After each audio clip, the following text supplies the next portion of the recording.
जुल्फों का रंग सुनहरा, ये झील सी नीली आंखें। नमस्कार दोस्त, आज की इस वीडियो में हम आपको 60 और 70 के दशक में अपनी बेहतरीन अदाकारा से लोगों को दिल जीतने वाली, जिनका खूबसूरत चेहरा और अपनी झील सी आंखों से लोगों का दिल जीतने वाली 70 और 80 के दशक की बेहतरीन अदाकारा, जिनका नाम शर्मिला टैगोर, आज हम इसी के बारे में चर्चा करने वाले हैं। जब शर्मिला टैगोर हंसती थी तो उनके गाल पर पड़ने वाले डिंपल सबका मन मोह लेते थे। बॉलीवुड ने शर्मिला को मृगनयनी का टाइटल भी दे दिया था। शर्मिला का जन्म 8 दिसंबर 1946 को हैदराबाद के हिंदू बंगाली परिवार में हुआ था। शर्मिला के पिता गितेंद्र नाथ टैगोर एल्गिन मिल्स के ब्रिटिश इंडिया कंपनी के मालिक के महाप्रबंधक थे। इनकी मां असम की रहने वाली थी। शर्मिला का बचपन कोलकाता में बीता। शर्मिला टैगोर नोबेल प्राइज विजेता रविंद्रनाथ टैगोर की परपौत्री है। शर्मिला की नानी रविंद्रनाथ टैगोर के भाई ब्रिजेंद्रनाथ टैगोर की नातिन थी। शर्मिला का मन पढ़ाई लिखाई में बिल्कुल भी नहीं लगता था। उन्हें बस सजना संवरना, अच्छे अच्छे कपड़े पहनना, घूमना फिरना पसंद था।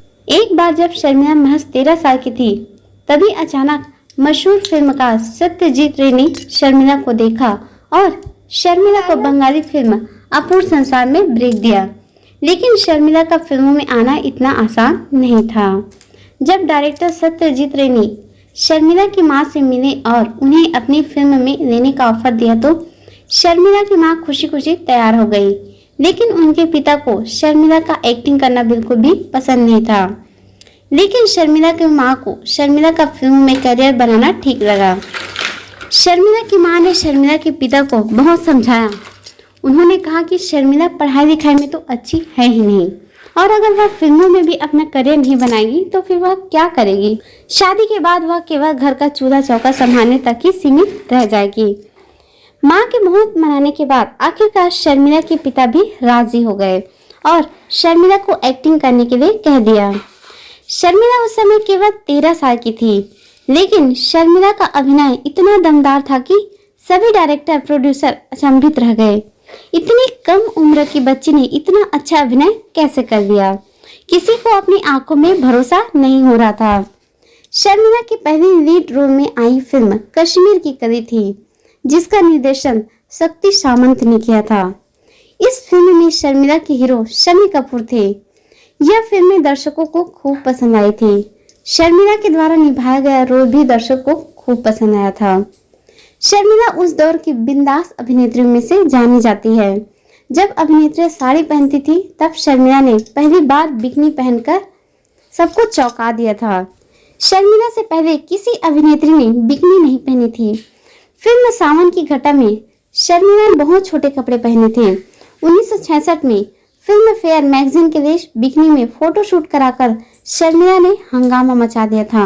इतना ही नहीं, 1967 में आई film an evening in Paris और आमने सामने में शर्मिला ने बिकनी पहनी। फिल्म इंडस्ट्री में शर्मिला का यह बिंदास अंदाज लोगों को काफी पसंद भी आया था और शर्मिला को इंडस्ट्री में स्थापित कर दिया। दर्शक उस समय कुछ नया देखना भी चाहते थे, जिसे शर्मिला ने पूरा कर दिया था। फिल्म इंडस्ट्री में ग्लैमर लाने वाली अभिनेत्री शर्मिला ही थी।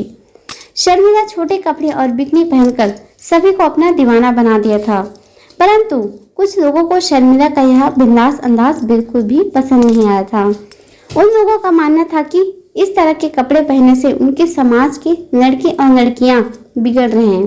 वह अपनी संस्कृति और अपनी परंपरा भूल रहे हैं, जिस कारण से लोग सड़कों पर उतर आए और विवाद खड़ा हो गया था। यहाँ तक कि संसद तक में लोगों ने हंगामा मचाना शुरू कर दिया था, लेकिन शर्मिला को इससे कोई फर्क नहीं पड़ा। उनकी एक के बाद एक फिल्म हिट होती रही। फिल्म आराधना, जिसमें एक्टर राजेश खन्ना शर्मिला के हीरो थे, बहुत ज्यादा हिट हुई थी। शर्मिला की राजेश खन्ना के साथ आई फिल्में सभी हिट रही। इन दोनों की जोड़ी को दर्शकों ने खूब पसंद किया। फिल्म आराधना का एक गाना मेरे सपनों की रानी कब आएगी तू खूब चला था। उस समय हर किसी के जुबान में सिर्फ यही गाना था। हर गली चौराहों में ये गाना गुनगुनाते लोग देखे जाते थे। शर्मिला और राजेश खन्ना पर फिल्माया गया है एक और गाना जो लोगों को खूब पसंद आया था, वो है रूप तेरा मस्ताना प्यार मेरा दीवाना। इस गाने के प्रति भी लोगों की दीवानगी देखी जा सकती थी। शर्मिला उन दिनों बड़ी स्टार बन चुकी थी। दोस्तों आइए जानते हैं कि शर्मिला मंसूर अली खान के साथ कैसे मिली। एक पार्टी में शर्मिला गई थी। उस पार्टी में क्रिकेटर मंसूर अली खान पटौदी भी आए हुए थे। मंसूर अली को लोग प्यार से टाइगर नाम से भी पुकारते थे। मंसूर अली ने शर्मिला को देखा तो उन्हें शर्मिला से प्यार हो गया, जबकि उन दिनों मंसूर अली सिमी ग्रेवाल को डेट कर रहे थे, लेकिन इसके बावजूद भी उन्हें शर्मिला भाग गई। मंसूर अली को फिल्में देखने का कोई शौक नहीं था और ना ही वह फिल्में देखते थे, लेकिन शर्मिला ने तो टाइगर को मैदान के बाहर ही क्लीन बोल्ड कर दिया था। मंसूर अली ने सिमी ग्रेवाल से ब्रेकअप कर दिया और शर्मिला के प्यार को पाने के लिए उनके पीछे पड़ गए। मंसूर अली हर दिन शर्मिला को नए नए तोहफे भेजते थे, लेकिन शर्मिला उन तोहफों को अपनी बालकनी से फेंक दिया करती थी। यह सिलसिला काफी महीनों तक चला था। फिर अचानक शर्मिला का दिल भी पिघल गया। मंसूर अली और शर्मिला एक दूसरे से मिलने लगे। मुलाकात धीरे धीरे प्यार में बदल गई और दोनों ने शादी करने का फैसला कर लिया। लेकिन मंसूर अली की मां सगाई से पहले शर्मिला से मिलना चाहती थी। उस समय पूरे शहर में शर्मिला के छोटे कपड़े के पोस्टर लगे हुए थे। जब शर्मिला को मंसूर अली ने बताया कि उनकी मां उनसे मिलने मुंबई आना चाहती है, तो शर्मिला घबरा गई थी और उन्हें लगा उन्होंने यह पोस्टर देख लिया तो उनकी शादी कैंसिल हो जाएगी। शर्मिला ने प्रोड्यूसर से कहा कि शहर में लगे सभी पोस्टर को हटवा दिया जाए। फिर रातों रात सारे पोस्टर हटा दिए गए। जब मंसूर अली की मां आई तो मंसूर अली ने शर्मिला को मां के पास अकेला छोड़ गए। मंसूर अली की मां को शर्मिला बहुत पसंद आई और फिर शर्मिला और मंसूर अली 28 दिसंबर 1968 को शादी के बंधन में बंध गए। लेकिन समस्या तब खड़ी होती थी जब मंसूर अली की मां साजिदा सुल्तान ने शर्मिला के सामने शादी की शर्त रख दी।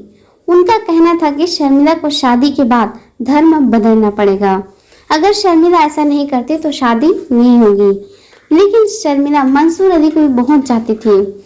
शर्मिला मंसूर अली को छोड़ना भी नहीं चाहती थी, जिस वजह से उन्होंने अपना धर्म परिवर्तन कर लिया और वह हिंदू से मुसलमान बन गई। शर्मिला का नाम भी बदलकर आयशा सुल्तान रख दिया गया। इन दोनों की जोड़ी बॉलीवुड की एक आदर्श जोड़ी है, क्योंकि इन दोनों का कभी तलाक नहीं हुआ। यह दोनों हमेशा साथ में रहे। शर्मिला ने शादी के बाद भी अपनी एक्टिंग को जारी रखा। शर्मिला अपने समय के सभी बड़े अभिनेताओं के साथ काम किया था।